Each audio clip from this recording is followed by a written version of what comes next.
Let me revert back to what we had originally here. It was nginx here. We had the copy command and we were copying to this location.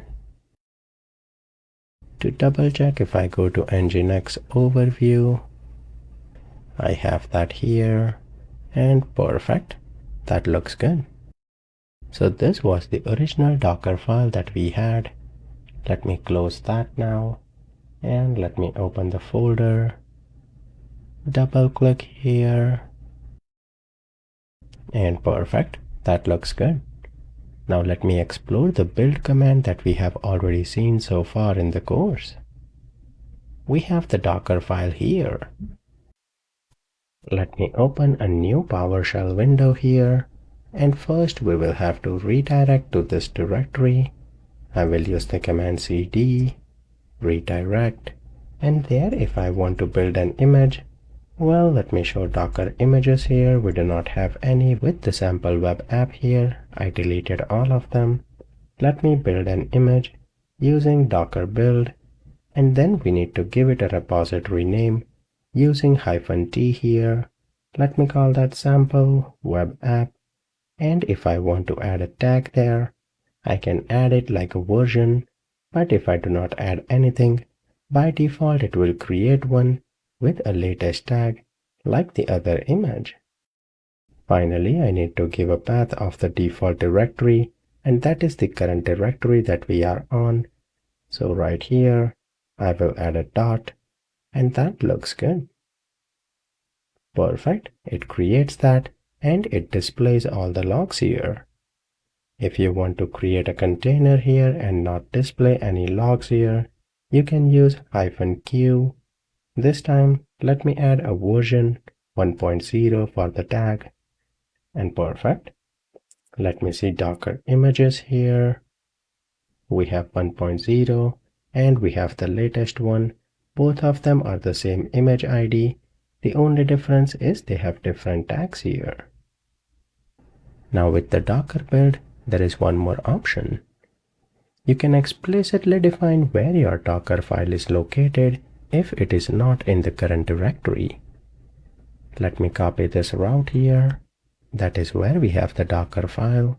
And for that we have -f. Let me paste that route here.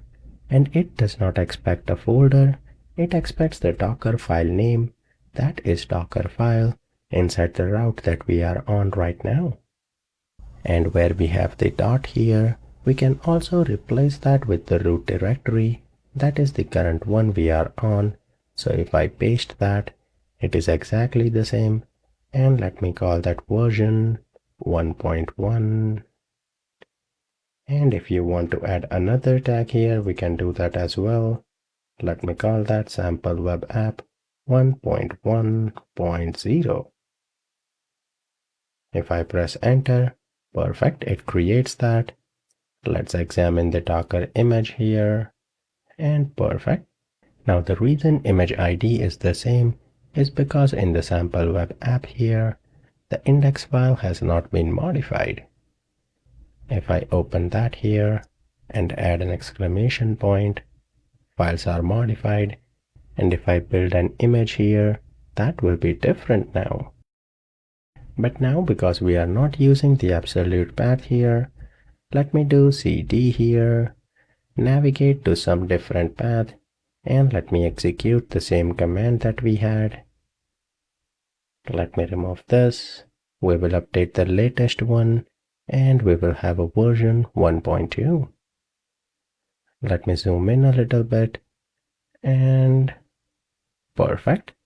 Because I am not adding any version or tag after the double quotes here, it will modify the latest one here. Let me run that and see what happens. Perfect, that is done. Let me do clear screen, Docker images, and great. You can see the latest one has a new image ID that was created 7 seconds ago, and that also has a tag of 1.2. With that, you can see multiple options with the Docker build here, but writing all the path here always confuses me. So a simpler approach is always navigate to that directory. Let me remove this here. Navigate to the directory, and where we have the Docker build, we will add a dot there. And for the file, it is in the same location, so we do not need to explicitly define that. And we can add a tag here, version 1.3. Perfect. Simple as that. And we have our new tag here. That looks good. Now if you have to remove any tag here, you can directly use the Docker RMI, and we cannot write the image name here because that image is used across multiple repositories. So what we have to write here is the repository name followed by the tag that we want to remove. And perfect. You can see it was untagged here. Docker images, that is removed.